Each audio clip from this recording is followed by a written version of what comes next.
എൻ്റെ പേര് ശശികല. ഞാൻ ആലപ്പുഴ ജില്ലയിലെ നെടുമുടിയിൽ നിന്ന് വരുന്നു. പിന്നെ ഇവിടെ വന്ന് നിൽക്കാൻ പറ്റിയത് അമ്മയ്ക്ക് 1000 നന്ദി ഞാനിപ്പോൾ പറയുന്നു. എൻ്റെ മോൾക്ക് വേണ്ടിയാണ് ഞാൻ ഈ ഉടമ്പടി എടുത്തത് തന്നെ. എൻ്റെ മോൾ ഒരു 5 വർഷമായിട്ട് സ്കോളിയോസിസ് എന്ന് പറഞ്ഞാൽ നടുവിൻ്റെ ഒരു അസുഖമായിരുന്നു. മോൾ എഴുന്നേച്ച് പോലും നിൽക്കാനൊരു അവസരമൊക്കെ ഇല്ലായിരുന്നു. പല ഹോസ്പിറ്റലുകളിൽ എൻ്റെ മോളെ ഞാൻ കൊണ്ടു നടന്നു. ഓരോരുത്തരും ഓരോ ഹോസ്പിറ്റലിൽ ചെല്ലുമ്പോഴും അവർ പറയുന്നത് സർജറി മാത്രമേ ഉള്ളൂ ഇതിന് മാർഗമെന്ന് പറയുന്നു. പക്ഷേ പല ഹോസ്പിറ്റലിലും ചെന്ന് കഴിയുമ്പോഴും സർജറി പറഞ്ഞാലും അവർ പറയുന്നത് സർജറി കൊണ്ട് നമുക്ക് യാതൊരു പ്രയോജനമില്ല, നമുക്ക് ഒരു 90% പോലും നമുക്ക് ഉറപ്പില്ലെന്നാണ് അവർ പറയുന്നത്, സർജറി ചെയ്താലും ഇല്ലെന്ന് പറയുന്നു. ലാസ്റ്റ് ഞങ്ങൾ ആദ്യം കാണിച്ചുകൊണ്ടിരുന്ന ഹോസ്പിറ്റലിൽ നിന്ന് ഡോക്ടർ പറഞ്ഞ് നിങ്ങൾ അമൃതയിലൊന്ന് കൊണ്ടുപോയി കാണീര്, അവരെന്താ പറയുന്നതെന്ന് പറയും. ഒരു സെക്കൻഡ് ഓപ്ഷൻ എടുക്കാൻ പറഞ്ഞു.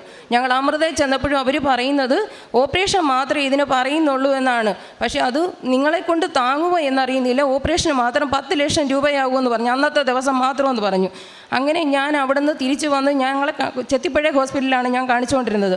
അവിടെ വന്ന് ഡോക്ടറോട് പറഞ്ഞു, ഡോക്ടറെ ഇന്നതുപോലെ അവിടെയും സർജറി മാത്രമാണ് പറയുന്നത്, എന്ത് ചെയ്യണമെന്ന് എനിക്ക് അറിയത്തില്ലെന്ന് പറഞ്ഞു. അപ്പോൾ ഡോക്ടർ പറഞ്ഞു ഒരു കാര്യം ചെയ്യും, ആയുർവേദത്തിൽ ഇത് ട്രീറ്റ്മെൻ്റ് ഉണ്ട്, കുറച്ച് നാൾ താമസം വരും, എന്നാലും നിങ്ങൾ ആയുർവേദത്തിലേക്ക് ഒന്ന് കാണിക്കാനാണ് പറയുന്നത്.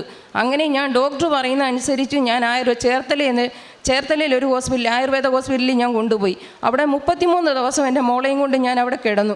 പക്ഷേ അവളെ കൊണ്ടുപോയി ആ സമയത്തൊന്നല്ല, അതൊരു 2-3 മാസം വരെ അവൾക്ക് യാതൊരു കുഴപ്പവും ഇല്ലാതെ പിന്നെയും പഴയ പോലെ തന്നെ എൻ്റെ മോള് സ്കൂളിൽ പോകാനോ, +1 പഠിക്കുന്ന സമയത്ത് മോള് സ്കൂളിൽ പോയിട്ടേ ഇല്ല, പോകും ലാസ്റ്റ് എക്സാം മാത്രം എഴുതാനാണ് പോയത്. അപ്പം ഞാൻ ഇവിടെ ചേർത്തല ഹോസ്പിറ്റലിൽ പോയിട്ട് ഞാൻ വന്നു കഴിഞ്ഞപ്പോൾ ഞങ്ങളുടെ അടുത്തൊരു ചേച്ചി എന്നോട് പറഞ്ഞു, മോളെ നീ ഒരു കാര്യം ചെയ്യ്, കൃപാസനം എന്നൊരു പള്ളിയുണ്ട്, നീ അവിടെ നിന്ന് അമ്മ മാതാവ് നിൻ്റെ മോടെ അസുഖം മാറ്റിത്തരും, നീ ഒന്ന് വിശ്വാസത്തോടെ നീ ഒന്ന് പോകാൻ പറഞ്ഞു. അങ്ങനെ ഞാൻ അവർ പറഞ്ഞെന്ന് പറഞ്ഞാലും എനിക്കും അത്രയും ഒരു ഇതായിട്ട് തോന്നിയില്ല. പിന്നെ ഒരു ദിവസം രാവിലെ ഞാൻ എഴുന്നേച്ചിട്ട് പറഞ്ഞു, ഞാൻ ഒരു കലവൂരുള്ളൊരു പള്ളിയുണ്ട്, ഞാൻ അവിടം വരെ ഒന്ന് പോവുകയാണ്. അപ്പോൾ എൻ്റെ ഹസ്ബൻഡ് എന്നെ തടഞ്ഞില്ല, നീ പോകുന്നെങ്കിൽ പൊക്കോ എന്ന് പറഞ്ഞു. ഞാൻ ഇവിടെ വന്ന് നേരെ നിന്നത് ഒരു ക്യൂവിലാണ് നിന്നത്. ആ ക്യൂവിൽ ഉടമ്പടി എടുക്കേണ്ട ക്യൂ ആയിരുന്നു. എനിക്ക് എങ്ങനെ ഉടമ്പടി എടുക്കണമെന്നോ ഒന്നും എനിക്ക് അറിയത്തില്ലായിരുന്നു. ഞാൻ നേരെ ആ ക്യൂ തീരുന്നിടം വരെ ഞാൻ നിന്നേച്ച് ഞാൻ ഉടമ്പടി എടുത്തോൻ പറഞ്ഞു. മേളിൽ ചെന്നപ്പോൾ ആ കൗൺസിലിംഗ് പറഞ്ഞു 6 നിയോഗം വെക്കാൻ പറഞ്ഞു. ഞാൻ എങ്ങനെ എന്ത് വെക്കണം, പിന്നെ എൻ്റെ കുഞ്ഞിൻ്റെ കാര്യത്തിനാണല്ലോ ഞാൻ ഇവിടെ വന്നതെന്ന് മാത്രം മനസ്സിൽ വിചാരിച്ച് ഞാൻ എൻ്റെ കുഞ്ഞിൻ്റെ അസുഖം മാറണമെന്ന് മാത്രം, അതും അസുഖം മാറാൻ വേണ്ടി മാത്രമാണ് ഞാൻ ഈ അമ്മയുടെ അടുത്ത് വന്ന് എൻ്റെ അന്ന് മുതൽ ഇന്ന് വരെ ഞാൻ എൻ്റെ കുഞ്ഞിൻ്റെ അസുഖം മാറാൻ വേണ്ടി മാത്രമാണ് ഞാൻ പ്രാർത്ഥിച്ചിട്ടുള്ളത് അമ്മയുടെ. ഞാനിവിടെ ആദ്യമായിട്ട് വരുന്നത് തന്നെ ആശുപത്രിയിൽ പോയിട്ട് വരുന്ന വഴിയായിരുന്നു. അന്ന് ഞാൻ ഇവിടെ വന്നിട്ട് എനിക്കിവിടെ മുട്ടുകുത്തി നിൽക്കാനോ ഒന്നും പറ്റുന്നില്ലായിരുന്നു. ഞാനിവിടെ കയറി വന്നപ്പോൾ തന്നെ ജോസഫ് അച്ഛനാണെങ്കിൽ ഇവിടെ നടുവിനെ വയ്യാത്തവർക്കും വേണ്ടി ഇങ്ങനെ പ്രാർത്ഥിച്ചുകൊണ്ട് നിൽക്കുമായിരുന്നു. അപ്പോഴേ എനിക്കിങ്ങനെ എന്തോ പോലെ വന്നു. ഞാൻ ഓർക്കുകയും ചെയ്ത് ഞാനിവിടെ വന്നപ്പോൾ തന്നെ ഇങ്ങനെയെല്ലാം പറയുന്നത് എന്നെല്ലാം ഞാൻ ആലോചിച്ചു. അന്ന് ഞാൻ ഇവിടുന്ന് പോയി. പിന്നെ ഒരു പ്രാവശ്യം കൂടെ വന്നിട്ടും എനിക്കിവിടെ മുട്ടുകുത്തി നിൽക്കാനോ ഒന്നും പറ്റുന്നില്ലായിരുന്നു.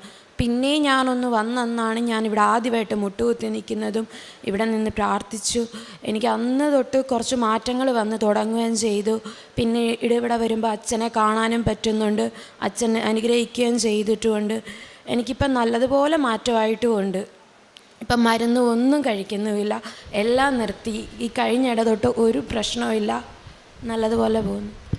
പരിശുദ്ധ അമ്മയുടെ മധ്യസ്ഥ സഹായത്തിലേറെ പ്രത്യേകിച്ച് ഈ മകളുടെ തന്നെയായിരുന്നു ഏറ്റവും പ്രധാനപ്പെട്ട ഒരു നിയോഗവും അതിന് പൂർണ്ണമായിട്ടൊരു സൗഖ്യം കിട്ടിയതിൻ്റെ സാക്ഷ്യം പറയാനാണ് ഇന്നിവിടെ ആയിരിക്കുന്നത്. അപ്പം ഉടമ്പടിയിൽ എങ്ങനെ വന്നതെന്നുള്ളത് വ്യക്തമായിട്ട് പറയുന്നുണ്ട്. കാരണം ഇവിടെ ഒന്ന് പ്രാർത്ഥിക്കാനായിട്ടാണ് ആദ്യം വന്നത്. അപ്പം സ്വാഭാവികമായിട്ട് അവിടെ ലൈനിൽ നിന്ന് പിന്നീട് ഉടമ്പടി എന്താണ് എങ്ങനെയാണെന്നൊന്നും അറിയാതെ തന്നെയും മാതാവ് ഇങ്ങനെ ഉടമ്പടി എടുപ്പിച്ച് ഉടമ്പടിയിലെ കാര്യങ്ങളൊക്കെ ചെയ്യാനായിട്ടുള്ളൊരു ഇത് നൽകി. ഒരു വട്ടം ആശുപത്രി പോയിട്ട് തിരികെ ഇവിടെ വരുന്ന സമയത്ത് ഒരു വർഷത്തെ ഞായറാഴ്ച ആയിരിക്കണം, ഒരു ആരാധന മധ്യയിൽ രോഗസൗഖ്യ പ്രാർത്ഥന. ഉടമ്പടി ആരാധന കൂടുന്നവർക്കറിയാം, ഏറ്റവും അവസാനം അച്ഛൻ ഈ എല്ലാ രോഗങ്ങളുടെയും പ്രത്യേകം കാര്യങ്ങളൊക്കെ എടുത്ത് പ്രാർത്ഥിക്കുന്ന ഒരു സമയത്ത് തന്നെ അവരിവിടെ എത്തി എന്നുള്ളത് ഒരു ദൈവ നിയോഗം പോലെ, ഒരു ദൈവഹിതം പോലെ തോന്നുകയാണ്. കാരണം അന്ന് ഇവിടെ വരുമ്പം എല്ലാ പ്രാവശ്യവും ഇങ്ങനൊരു പ്രാർത്ഥന ഉണ്ടാകും. നിങ്ങൾ ആരാധന കൂടുന്നവർക്ക് ഞാൻ പറയുന്നത് ക്ലിയറാണ്. കാരണം എല്ലാ പ്രാവശ്യവും ഇങ്ങനെ ഒരു നടുവ് വേദനയോ അങ്ങനെ ഒരു രോഗത്തിൻ്റെ കാര്യം അച്ഛൻ പറയാറുമില്ല.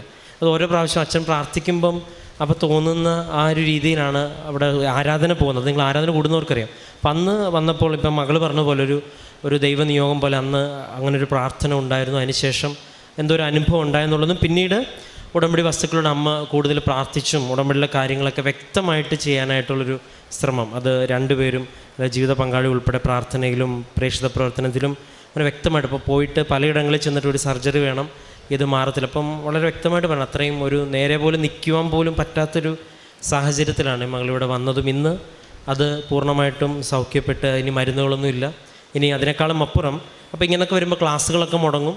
പക്ഷേ ആ സാഹചര്യത്തിലും ദൈവം ആ പരീക്ഷയൊക്കെ എഴുതി മാന്യമായിട്ട് ജയിക്കുവാനും അതിനോടൊപ്പം തന്നെ കൂടെയുള്ളവർക്കെല്ലാം അഡ്മിഷൻ ലഭിക്കുന്നതിന് മുൻപ് തന്നെ ഒരു ആഗ്രഹിച്ചിടത്തേക്ക് ഒരു അഡ്മിഷൻ ലഭിച്ചു എന്നുള്ളതാണ്. അപ്പം മാതാവ് എല്ലാ കാര്യത്തിലും ഒരു ഇടപെടൽ നടത്തി എന്ന് പറയാൻ വേണ്ടിയാണ് അങ്ങനെ പറയുന്നത്. കാരണം അങ്ങനെ അഡ്മിഷൻ എടുത്തപ്പോൾ അടുത്ത ദിവസം അടുത്ത കോഴ്സിന് വേണ്ടി പോവുകയും ചെയ്യണം. അപ്പം മാതാവ് താൻ എടുത്തൊരു ഉത്തരവാദിത്തത്തെ, ഒരു നിയോഗത്തെ പൂർണ്ണമായിട്ടും അത് സൗഖ്യം നൽകി, അനുഭവം നൽകി, അനുഗ്രഹം നൽകി. അല്ലാതെ ഒരു സംരക്ഷണവും ഒരു ആക്സിഡൻ്റ് കാര്യമൊക്കെ പറയുന്നുണ്ട്. അപ്പോൾ ഉടമ്പടി എടുത്തവരോടൊപ്പം അവരിങ്ങനെ ബോധ്യപ്പെടുന്ന രീതിയിൽ പരിശുദ്ധ അമ്മ അവരുടെ ജീവിതത്തിൽ ഇടപെടുന്നു എന്നുള്ളത് വലിയ സത്യമായ ഒരു വലിയൊരു സാക്ഷ്യം തന്നെയാണ്. അപ്പോൾ അങ്ങനെ ഒരു സാക്ഷ്യം പറയാനായിട്ട് ഇന്ന് ഈ വ്യക്തികൾ ഇവിടെ എത്തി നമ്മുടെ മുമ്പിൽ ആ സാക്ഷ്യം പറഞ്ഞപ്പോൾ ഇനിയും ഉടമ്പടിയിൽ ഇത്തരം തീക്ഷ്ണത നിൽക്കുന്ന ഒരു കുടുംബം ഇനിയും ഒരുപാട് ദൈവാനുഭവങ്ങൾ ദർശിക്കുവാൻ ഇടവരുത്തട്ടെ എന്ന് പ്രാർത്ഥിക്കുന്ന പരിശുദ്ധ അമ്മ വഴി ഈ ഒരു കുടുംബത്തിന്, പ്രത്യേക മകൾക്ക് നൽകിയ സൗഖ്യത്തിനും മറ്റെല്ലാ അനുഭവങ്ങളെയും പ്രതി നമുക്ക് കരങ്ങളടിച്ച് ദൈവത്തിൻ്റെ നാമം മഹത്വപ്പെടുത്താം. അത്യപൂർവ ദൈവാനുഭവങ്ങൾ